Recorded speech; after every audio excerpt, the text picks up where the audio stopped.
बिस्मिल्लाहिर्रहमानिर्रहीम। अस्सलाम वालेकुम viewers and welcome to my Tommy library channel. Viewers, इस लेक्चर नंबर 12 में HTML में एंकर टैग को समझेंगे और ये बहुत इम्पोर्टेंट टैग हैं बिकॉज़ एक वेबसाइट के एक वेब पेज के और दूसरे वेब पेजेस से लिंक करना होता है। जैसे आप लोगों ने वेबसाइट यूज़ की होगी, जैसे एक वेबसाइट में अलग अलग पेजेस होते हैं, अलग अलग पेजेस बनते हैं, जैसे अबाउट अस का पेज है, कॉन्टैक्ट का पेज है, और जब क्लिक करते हैं उस पेज पे तो नेक्स्ट पेज पे चले जाते हैं, नेक्स्ट पेज ओपन हो जाता है। तो उसके लिए एंकर टैग यूज़ होता है। अब नेक्स्ट एंकर टैग 3 टाइप्स के होते हैं। So number 1 is external page link और अदर साइट लिंक। मीन्स अपनी ही वेबसाइट के दूसरे पेज पे जाना चाहते हैं तो उसे एक्सटर्नल पेज लिंक कहते हैं।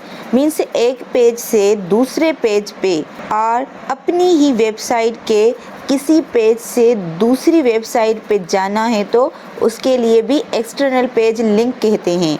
नेक्स्ट सेकेंड एंकर टैग होता है इंटरनल पेज लिंक। मीन्स जब क्लिक करेंगे तो सेम पेज पे ही आएंगे, कहीं पे उसको डायरेक्ट दे रखा होगा तो वहाँ पे स्क्रॉल होके पेज चला जाएगा अपने आप। बेसिकली ये जो इंटरनल पेज लिंक होता है ये फ्रीक्वेंटली आस्क्ड क्वेश्चन FAQ जैसी वेबसाइट पे लिंक होता है, पेज बना हुआ होता है, उस जगह पे ज़्यादा यूज़ होता है। नेक्स्ट थर्ड एंकर टैग हैं मेल्टो लिंक। मीन्स जैसे कोई क्लाइंट है, पर्सन है या हम खुद हैं और हम चाहते हैं अपनी साइट पे एक लिंक दें, तो जैसे ही उस लिंक पे कोई क्लिक करे तो डिफ़ॉल्ट एडिटर ओपन हो जाए। अब इसको प्रैक्टिकल करके देखते हैं और नोट करें। और इस एंकर टैग को हाइपर लिंक भी कहते हैं। ओके, तो यहाँ पे एक न्यू डॉक्यूमेंट क्रिएट किया है। अब इसके टाइटल में लिखते हैं एंकर टैग और सेव करती हूँ anchor.html से। सेव किया इस फाइल को। अब यहाँ पे एक एंकर टैग क्रिएट करती हूँ। तो एंकर टैग के लिए ए टैग आता है। अब यहाँ पे कुछ भी लिखें, सपोज़ लिंक हेयर, तो अब ये लिंक बन जाएगा। बट अभी इसे नहीं पता कि लिंक पे नेक्स्ट कहाँ पे जाना है, तो उसके लिए एंकर टैग में एक प्रॉपर्टी होती है href equal to double quote में, और इसका मीनिंग होता है हाइपर लिंक रेफरेंस। H से हाइपर लिंक और R मीन्स रेफरेंस के मीन्स ये लिंक किस पेज को रिफ़र कर रही हैं। जैसे एग्जाम्पल मैंने इसी फोल्डर में पेजेस बनाए हैं, जैसे ये सारे पेजेस हैं, तो marquee.html ये एक पेज बनाया है, तो यहाँ पे लिखेंगे marquee.html। अब सेव करके चेक करते हैं तो देखें एंकर टैग में जो लिखा उसका कलर अपने आप चेंज हो गया और अंडरलाइन भी हो जाता है। अब अगर हावर करते हैं तो नीचे नोट करें कॉर्नर पे पेज के लिंक का नेम दिख रहा है। HTML5 फोल्डर के अंदर marquee.html है। अब इस पे क्लिक करा तो देखें ये इस पेज पे आ गया। ऊपर URL में देखें ये भी ऑटोमेटिक चेंज हो गया, तो जो पेज का लिंक था वो आ गया। अब बैक से वापस गए और फिर से क्लिक करा तो चेंज हो गया।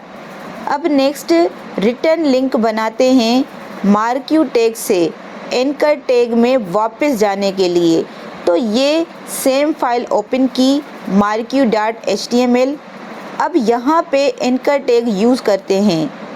ए मीन्स एंकर टैग को यूज़ किया और उसमें लिख दिया सपोज़ रिटर्न लिंक, और href equal to double quote ये हाइपर लिंक रेफरेंस दी, बिकॉज़ ये ज़रूरी है वरना कुछ नहीं होगा। तो अब यहाँ पे लिखा anchor.html और सेव करके चेक करती हूँ।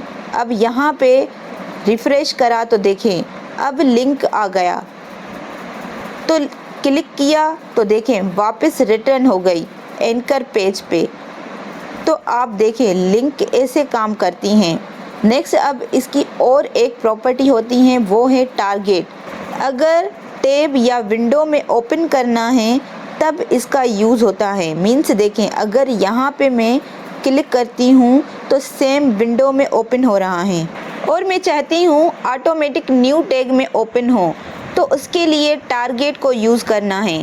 Target equal to double quote में अब इसमें वैल्यू दे देंगे, सपोज अंडरस्कोर ब्लैक। अब ब्लैक मीन्स न्यू टैग में ओपन हो, बट अगर टैब वाला ब्राउज़र नहीं है जिसमें टैब्स ओपन होते हैं, अगर ओल्ड ब्राउज़र हैं तो उसमें ऑटोमेटिक न्यू विंडो ओपन हो जाएगी। बट अब यहाँ पे करके देखते हैं तो देखें क्लिक किया और न्यू टैब में ओपन हो गया। नेक्स्ट सेकेंड वैल्यू होती हैं अंडरस्कोर सेल्फ। सेल्फ मीन्स जिस विंडो में ये लिंक हैं उसी में ओपन हो, और ये दें या ना दें एक ही बात होती है, बिकॉज़ ये डिफ़ॉल्ट वैल्यू होती हैं।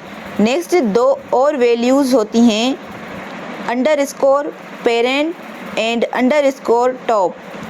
बट पेरेंट अभी आप लोगों को समझ नहीं आएगा, बिकॉज़ फ्रेम्स आई फ्रेम्स को अभी तक हमने नहीं समझा है। तो उसमें होता ये है कि पेरेंट उसी फ्रेम में ओपन करना होता है और टॉप में भी ओपन करना है, टॉप वाले फ्रेम में ओपन करना। तो जब आई फ्रेम समझेंगे तो आपको क्लियर होगा। ओके, तो आज के लिए viewers that's all. Please do not forget to subscribe. Thank you.